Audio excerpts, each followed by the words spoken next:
Bienvenidos al 66º episodio de Lejano Este. Desde Tailandia os habla hoy Adrián Díaz, consultor de desarrollo de negocio en Asia.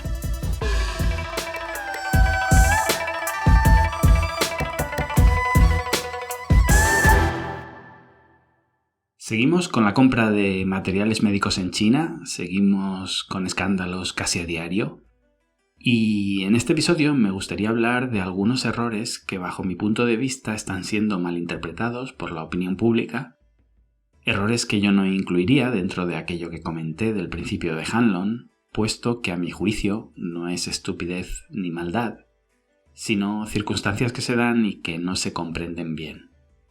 Voy a empezar orientándolo desde un terreno más filosófico, espero que no se eche para atrás, pero luego lo enlazamos con el monotema. En cualquier caso voy a intentar ir más suave que en los anteriores.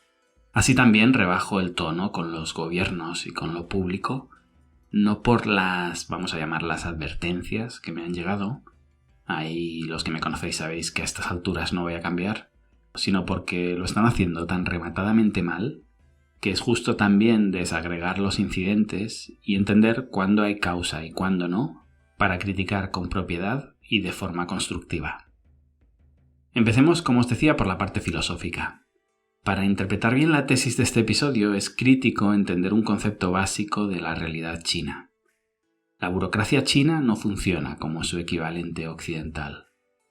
Esto parece evidente, los que viven aquí estarán ya esbozando una sonrisa recordando la cantidad de mañanas que han perdido lidiando con la administración china. No me refiero a eso, eso es algo notorio. Dejadme que lo enfoque desde otra perspectiva. Una de mis tesis más destacadas ha sido, en mi estudio del Guanxi, la interpretación que hice en su día, no desde el punto de vista de las relaciones, los favores, la corrupción, los lazos, algo de sobra sabido, sino desde su antagonista. En algunas ocasiones, no siempre, para definir algo etéreo que nos cuesta visualizar, palpar, es más fácil definir lo que no es. Así, en una de las charlas a la que fui invitado en Beijing, ante la divagación interminable sobre lo que era el Guanxi, me salí del brainstorming en el que participaba también el público y escribí en la pizarra lo que no era. Y lo que no es el Guanxi es burocracia. De hecho, lo definí como la ausencia absoluta de burocracia. Esto lo desarrollaré en algún episodio dedicado únicamente a este tema, porque obviamente la burocracia solo cubre una parte de lo que no es Guanxi. Tuve mis detractores también, lo sé, muy contraargumentable. He pulido algunas de mis aproximaciones a base de exponerlo a debate, falsarlo y discutirlo con colegas en la materia, pero me sirve porque aunque la descripción de Guanxi quede abierta, acomoda muy bien mis argumentos en otros debates como este en el que voy a entrar. Si, según mi opinión, en China el Guanxi refleja la praxis del ciudadano en sus relaciones humanas en estadios donde existe una carencia de burocracia, la burocracia pasa a ser un ente ajeno, extraño, intruso, que interfiere en las relaciones familiares, comerciales y en general en todo tipo de interacción social. Y este es el argumento principal de este episodio. Claro, no es fácil sostener que China históricamente haya sido un país desburocratizado. No se me ocurriría defender eso. No quiero entrar en filosofía china, pero lo que intento ilustrar más bien es que, pese a que sí, China ha sido un país hiperburocratizado, incluso con siglos de adelanto con respecto a Occidente, esta burocratización no es algo intrínseco en el sentir del pueblo chino. No es que no haya vallas en la calle que te indican por dónde ir y por dónde no ir. Todo lo contrario, está repleto de vallas. Justamente están ahí para corregir una elección voluntaria, inicial, diferente a la que la autoridad persigue. No se trata de una conclusión natural generada bottom-up, sino todo lo contrario. Lo veo más como un acto reflejo lógico del gobernante en distintas épocas para administrar una región gigante, uniformar, homogeneizar, etc., un territorio tan diverso e incontrolable. Es decir, si pudiéramos colocar en una gráfica, en las abscisas, la parte horizontal, la línea de tiempo de la historia de China, y en las ordenadas, en vertical, el nivel de burocratización del país, lo que veríamos no es una línea uniforme, sino todo lo contrario. Una auténtica montaña rusa de subidas y bajadas. Y esta vertiente que me interesa del Guanxi, hay muchas más obviamente, es lo que ha servido para mí de pegamento entre las distintas épocas, suavizando las relaciones sociales en periodos de regulación absoluta, momentos de caos, invasiones extranjeras, señores de la guerra, o algo tan sencillo de entender como comerciantes visitando otras zonas del país donde encontraban otro idioma, una raza completamente diferente a la suya, unas costumbres desconocidas, dentro de su propio país. Esto pasa hoy, No os estoy hablando del siglo XIII. Y volvamos al presente. El impulso natural que suelo encontrar en estas discusiones es ¿pero qué dices? Si China todavía hoy vive para y por la burocracia. Si es un país completamente sistematizado. No, no lo es. Es tan curiosa la desinformación que tenemos sobre China, también incluso extranjeros que viven aquí, que pensamos que es un país comunista que se va liberalizando, cuando en realidad es lo completamente opuesto. La China de hoy es un marco infrarreglamentado donde poco a poco se va legislando, burocratizando todo. Os pongo ejemplos. Los mismos extranjeros que viven aquí y me contraargumentarían esto explicándome las horas que han pasado gestionando algún permiso o registrándose en la policía, se han vuelto locos con las recientes medidas de reciclaje impuestas desde Beijing. ¿Por qué? Porque hasta ayer por la tarde no se aplicaba ningún tipo de reglamentación sobre este tema. De hecho, que pasemos varias horas registrándonos en la policía no hace más que sustentar mi tesis. Es tan reciente el tema que esta eficiencia es, en parte, achacable al caos que provoca la novedad del proceso. Siguiendo con este ejemplo, alguno podría pensar que viniendo del férreo sistema comunista chino, los registros en la policía primero fueron dificilísimos, después se relajaron y ahora son ya pan comido. No, no es así. La realidad es que a principios de siglo nadie se registraba en la policía y no pasaba nada. Después el sistema se fue poniendo duro y lo colapsamos cuando todos fuimos a registrarnos, ahí había entrado la burocracia, y ahora cada vez es más fácil. No porque su intención inicial fuera amargarnos la existencia, sino simplemente porque no sabían, porque no tenían procesos creados. De hecho, algo de eso hay todavía. Por supuesto, hablo de China generalizando, no debería hacerlo. Pero lo digo porque algunos me enviáis comentarios de vuestras experiencias, pero entendedme, que en el año 2000 os pasarais 10 horas en una comisaría solicitando un documento no me resulta representativo de lo que vivía un agricultor en la provincia de Guizhou para poder vender su casa. En aquel momento, cuando el Guanxi lo era todo, y ahora, cuando tiene que lidiar con una burocracia considerable. De hecho, si os pasasteis 10 horas en una comisaría en el año 2000, es que vuestro nivel de relaciones era muy muy bajo. De nuevo, esto sustentaría mi tesis. Y si me decís, hombre, depende. No es lo mismo que le tiraras los tejos a la conductora de un tuk-tuk de esos callejeros que a la mujer de un oficial chino. Pues, justamente, hablamos de lo mismo. Si conocías a un oficial 2 escalones por encima de aquel al que habías ofendido, no pasaba absolutamente nada. Y precisamente las 10 horas que pasabas en comisaría no era porque hubiera ninguna ley que dijera que tal falta se castigaba con tantas horas de detención. Simplemente no había legislación y no sabían qué hacer contigo. No quiero daros demasiados ejemplos personales porque no pretendo meterme en ningún lío, pero os doy uno muy simple. En el año 2009, una cosa así, estuve 26 días sin visado en China. Se me había acabado y me despisté. Y en aquel momento no pasó nada. Bueno, casi me meten en la cárcel, tiré de contactos y se solucionó.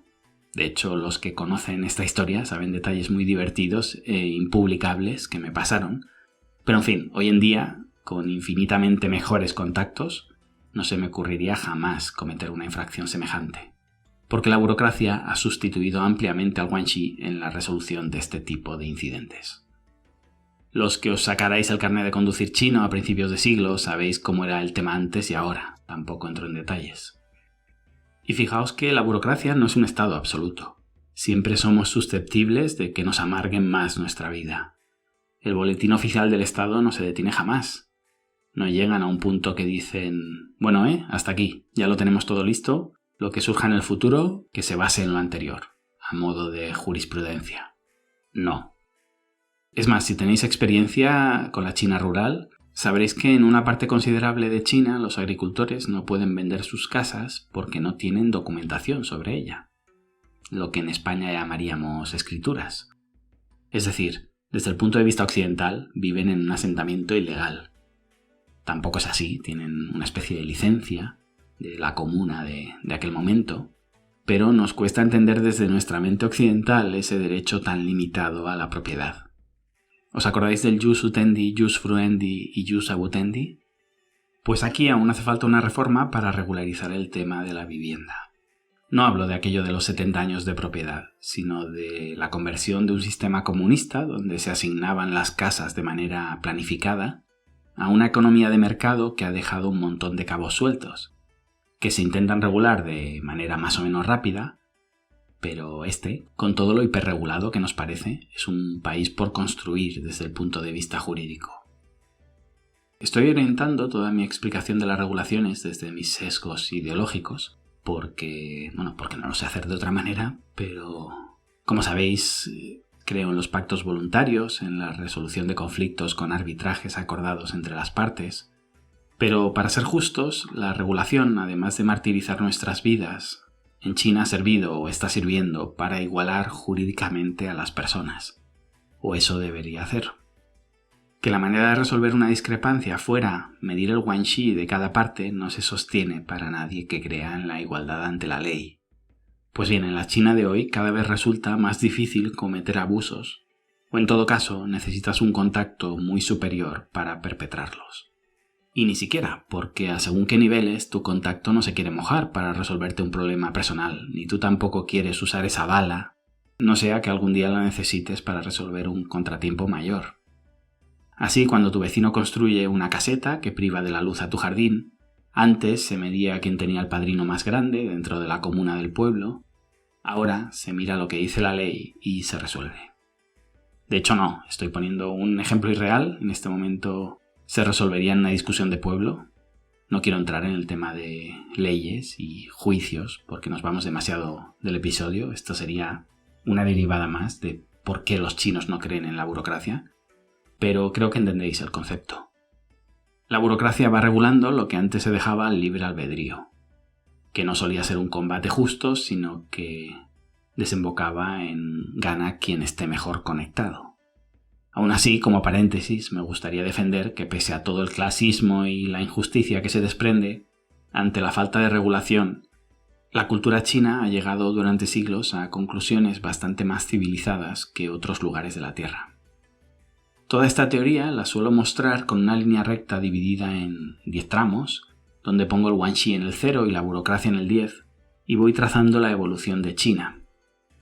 En el año 2000 colocaría a China cerca del 0, en el año 2010 colocaría al país en medio de la tabla, y hoy en día diría que China está ya arrinconada cerca del 9, donde el guanxi sirve, claro que sirve, y los que lleguen ahora a China pensarán que lo es todo, pero viendo de dónde venimos, parece ejercer una influencia significativamente baja porque la burocracia es imparable.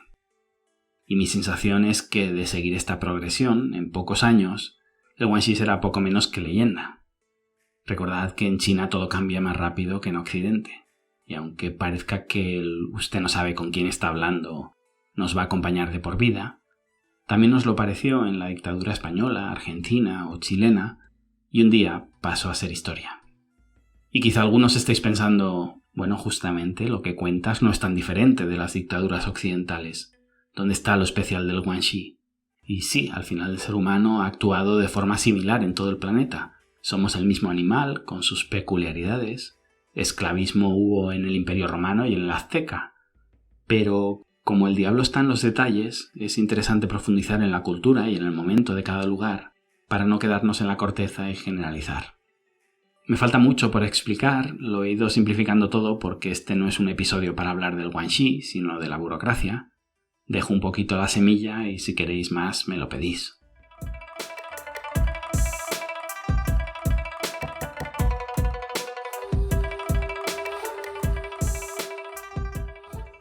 Vale, ¿y a dónde nos ha llevado todo lo anterior? Hasta ahora lo que he tratado de mostrar es que la burocracia en China es un cuerpo externo que invade y se apropia de competencias que antes se resolvían a través de una herencia cultural relativamente compleja. Bien, esto llevado al comercio nos abre un sinfín de derivadas muy interesantes. En este episodio voy a tratar solo una para que no se extienda demasiado. Los chinos nunca creyeron en las certificaciones. ¿O sí creyeron? Ya os digo que históricamente China ha estado extremadamente burocratizada. Pero no han creído en el espíritu de la norma. Era un requisito a cumplir y ya. Cuando necesitabas una certificación, pagabas por ella y punto. Ningún papel puede demostrar quién sabe y quién no sabe conducir. Por tanto, la licencia de conducción ha sido hasta hace poco un proceso inútil creado para que una serie de funcionarios se enriquecieran. Ahora sigue siendo un proceso inútil, pero cuesta mucho más enriquecerse fraudulentamente, es bastante más arriesgado.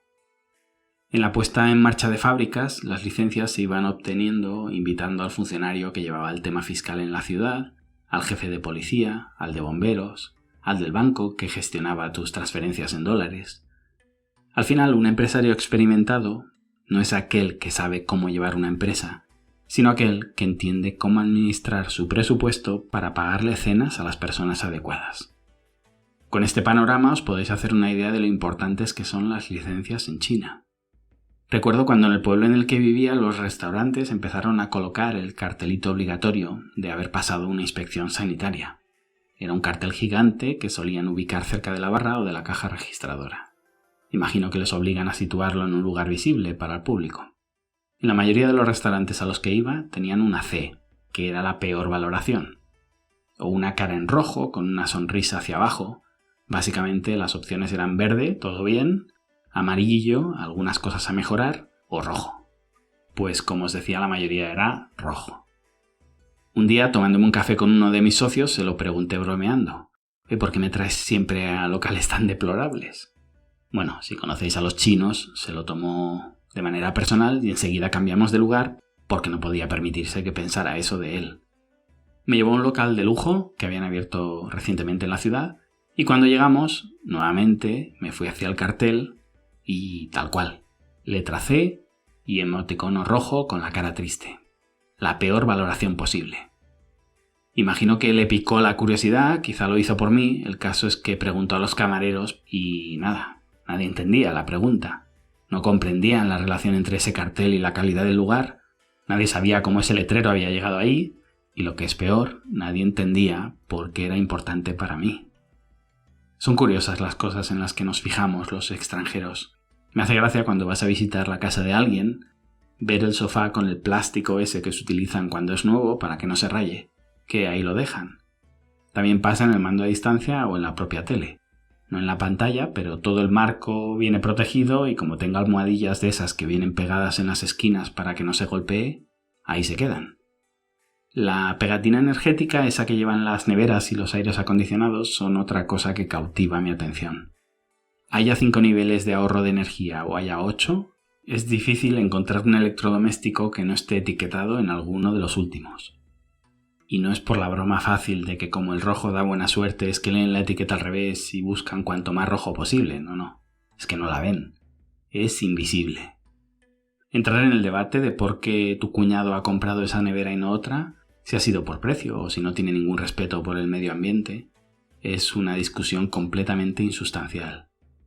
¿A quién le iba a preocupar que la etiqueta parezca una A o una F si puedes comprar al inspector y obtener una A pagando?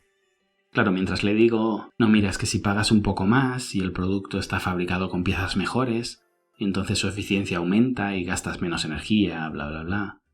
Antes de acabar el argumento ya me doy cuenta del contraargumento.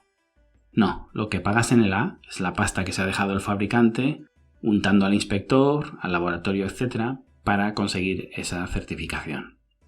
Claro, así se entiende que esos etiquetados sean invisibles a ojos de un chino.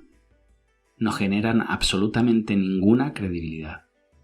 He intentado buscar un ejemplo equivalente asociado a nuestra cultura. Es difícil, pero es como si os viniera un noruego y os dijera: no, yo compro estas galletas porque las recomienda el doctor no sé quién. y le dijeras, hombre, la recomienda porque le pagan por salir en el anuncio, pareces tonto. Pues así me siento. Cuando le digo a un chino que pague el doble por su lavadora para pasar de una F a una B, me mira, que es que puedo leer en su mente algo así como: ¿cómo narices los europeos habéis podido dominar el mundo con lo tontos que sois?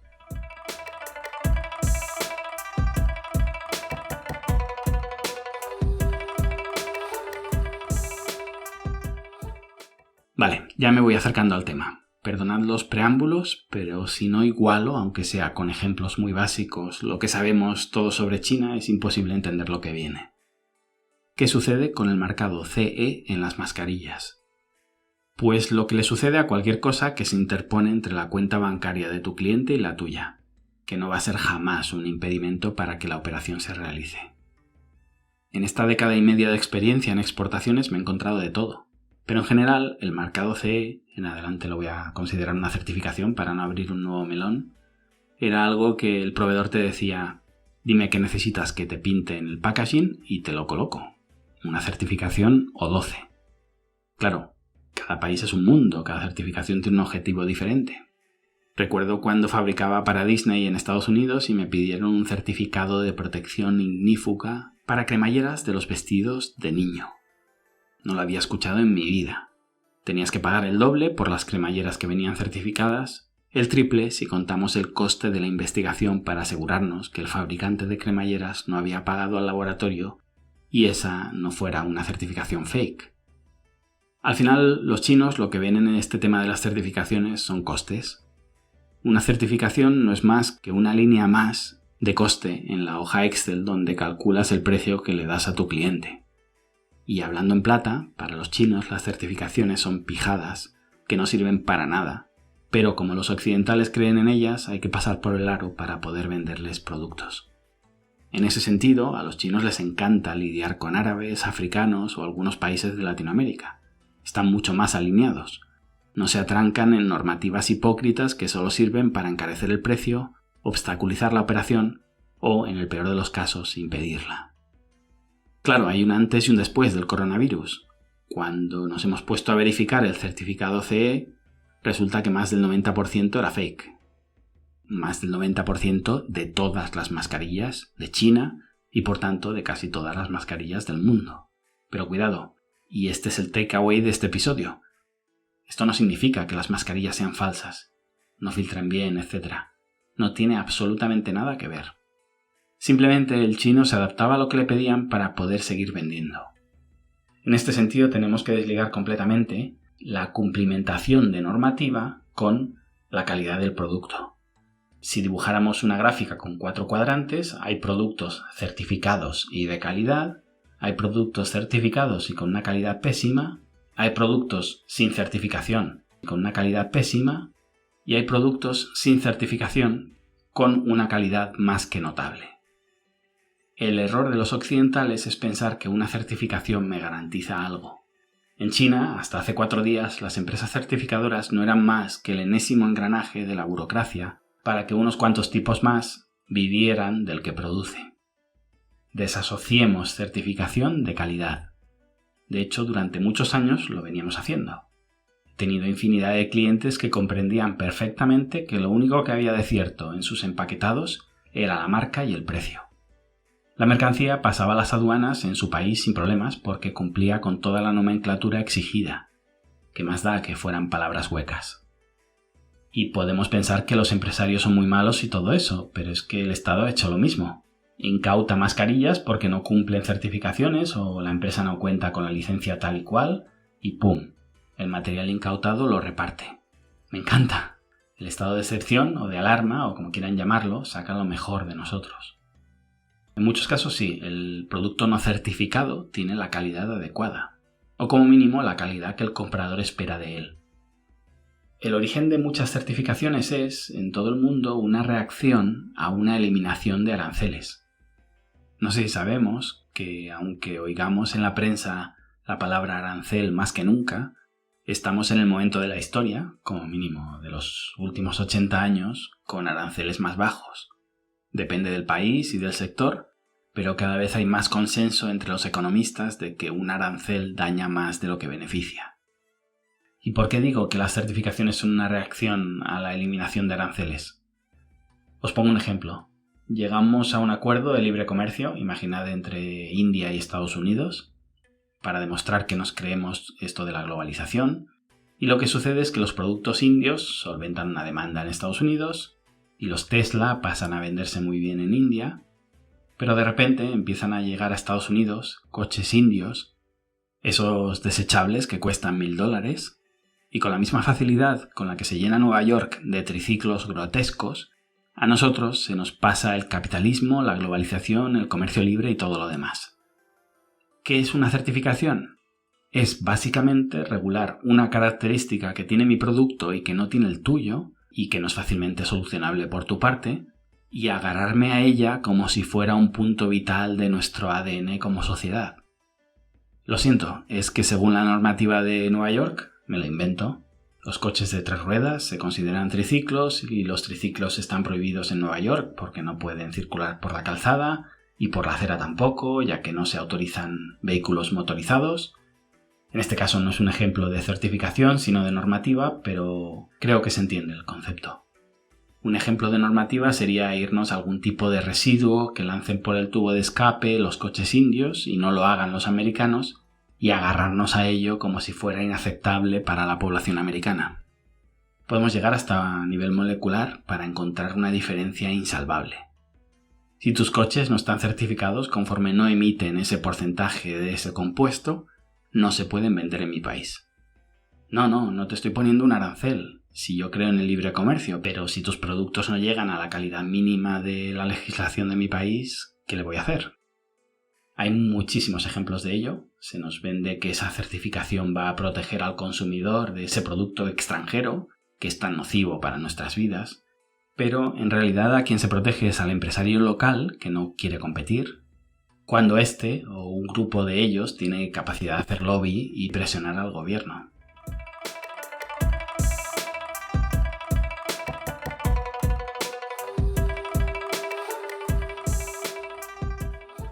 Si entendemos esto, es fácil comprender por qué al chino, hace años, ahora ya está acostumbrado, le daba tanta pereza que viniéramos con el cuento de que para vender tal producto en nuestro país hacía falta certificarlo así o asá.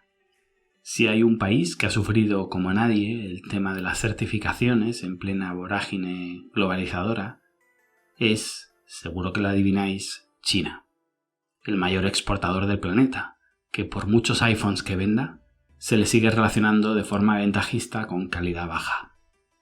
AliExpress y el e-commerce han sido los grandes enemigos de los productos hiperregulados.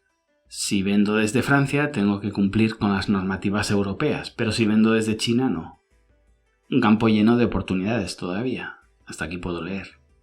Curioso que las certificaciones se hagan para proteger al ciudadano del producto que se encuentra en la tienda y que puede tocar e inspeccionar, y éste decida irse a AliExpress, porque prefiere el producto bajo legislación china. Recordad el inicio de este episodio. En la mayoría de sectores, China significa desregulación total. ¿A quién protege la regulación europea si el usuario prefiere la desregulación china y la globalización le permite comprar productos en webs extranjeras? ¿Al irresponsable? Ni siquiera. Por eso es tan fácil hoy en día comprar pastillas ilegales a través de Internet, y esta protección del Estado, volviéndonos irresponsables, en el sentido estricto de la palabra, se vuelve peligrosísima en plena globalización. Siempre estaré más a favor de que nos enseñen a ser críticos que de que nos protejan como si fuéramos seres incapaces. Pero bueno, esa sería otra discusión. ¿No os resulta contradictorio que el país que menos credibilidad os ofrece en todos los sentidos y del que recibimos feedback negativo cada día, el que criticamos continuamente y el que evitamos siempre que podemos, sea el lugar donde nos vamos corriendo cuando necesitamos equiparnos para salvar nuestras vidas y la de nuestros seres queridos? Pero volvamos al tema de la regulación inútil. Alguno me podría decir, claro Adrián, pero eso de dejar que el mercado se autorregule está muy bien para comprar un bolígrafo de 4 colores, pero cuando hablamos de mascarillas FFP2 hablamos de salvar vidas. ¿Cómo no va a regularse qué se puede y qué no se puede vender? Sí, sería maravilloso que ese planteamiento fuera realista. Para empezar, se siguen pudiendo comprar a través de Internet en webs de mayor o menor credibilidad. Es decir, hoy en día intentar que todo lo que se venda en tu país esté regulado por tu país es poco menos que intentar ponerle puertas al campo. Los mismos expatriados que se quejan de la calidad de los productos que encuentran en China llevan semanas enviando mascarillas a sus familiares sin ningún tipo de conocimiento sobre lo que están mandando. Fijaos en qué se basa el esperpento. Nos dedicamos a regular qué mascarilla es buena y cuál no. Generamos escasez al conseguir que ningún producto pase la normativa que definimos como adecuada. Y lo resolvemos introduciendo a través del mercado negro mascarillas que no cumplen con esa regulación. Eso es extrapolable al control de precios o a la incautación de productos, claro. Tremendo que todas las medidas reguladoras no generen más que escasez y todas las soluciones por las que opta quien se ve limitado por esa escasez son acceder a productos en el mercado negro, productos sin certificación, etc. Si encajara aquí también la palabra adulterados, nos recordaría otro sector donde la administración se entromete para generar más daño que beneficios. Pero sigamos con el material médico. ¿Sería mejor que llegara producto que no cumpliera con las necesidades mínimas que la escasez actual? Bueno, para empezar, producto deficiente ya llegó. Mascarillas defectuosas, certificadas, se repartieron y son las causantes de que un número ingente de trabajadores del sector sanitario hayan contraído el virus. Quizá los responsables de compras tengan que escuchar este episodio para entender que certificado no tiene por qué querer decir necesariamente de calidad. Recordad también que mientras se rechazaban equipos de protección individual por culpa de su certificación, teníamos a nuestro personal médico vistiéndose con bolsas de basura. Imagino que en todo caso eran bolsas de basura debidamente certificadas.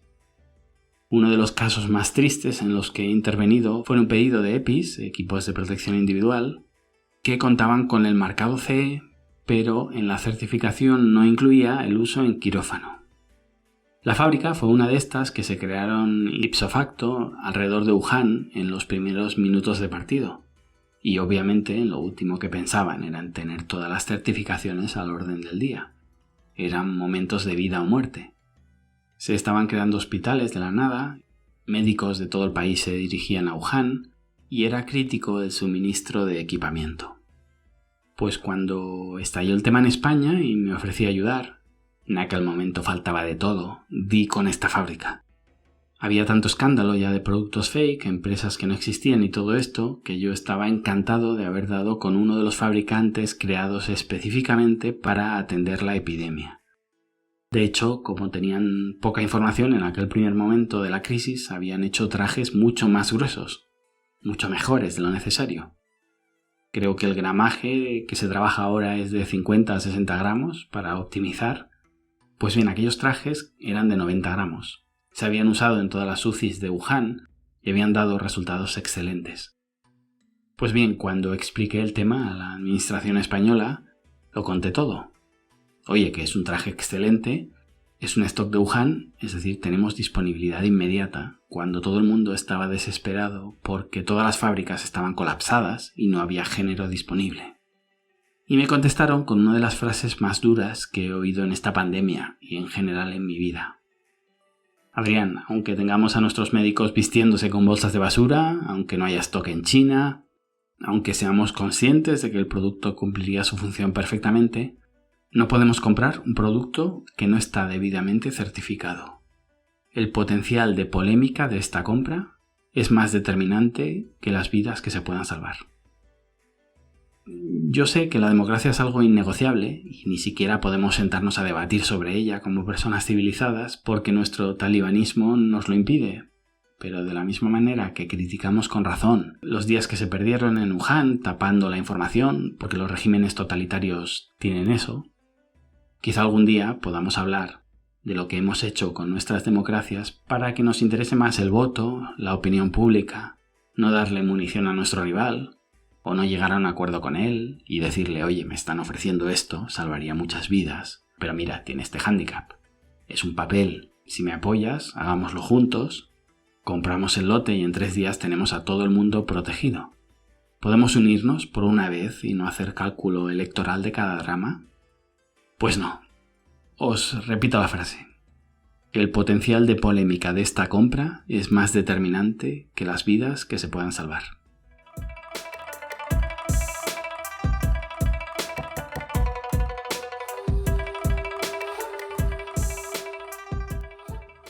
Pero entonces, ¿cómo podríamos cerciorarnos de que lo que estamos adquiriendo es válido?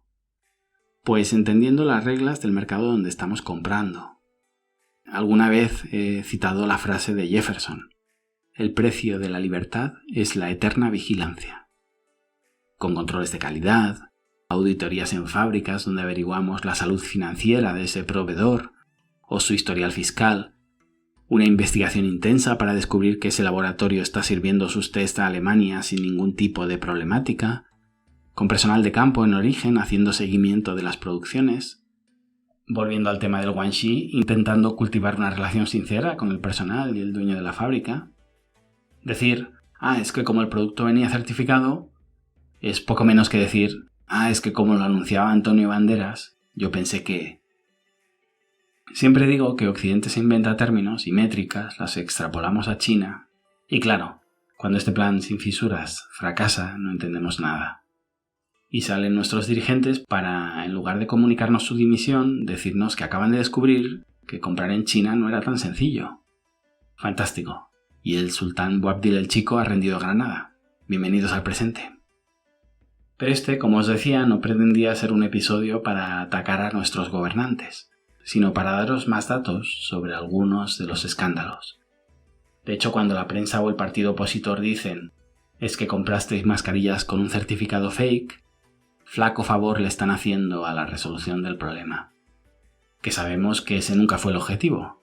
El objetivo es rentabilizar cada escándalo con votos.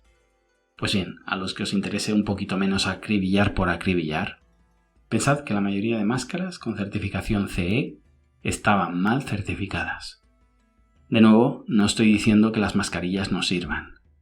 El mundo se ha protegido, si es que las mascarillas protegen, eso es otra discusión, con mascarillas chinas de calidad. De calidad con certificados fake. ¿Por qué?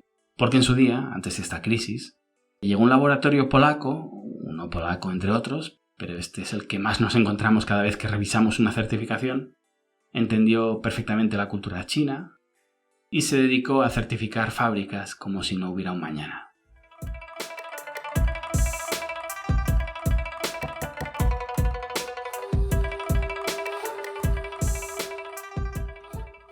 Nunca había pasado nada, los servicios que ofrecemos para verificar todas estas cosas llevan más de una década muriéndose de aburrimiento en nuestra web.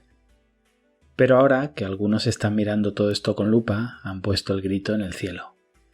Para ser honestos, la realidad es que no está en disputa la calidad de las mascarillas, sino la autoridad del laboratorio para elaborar ese reporte.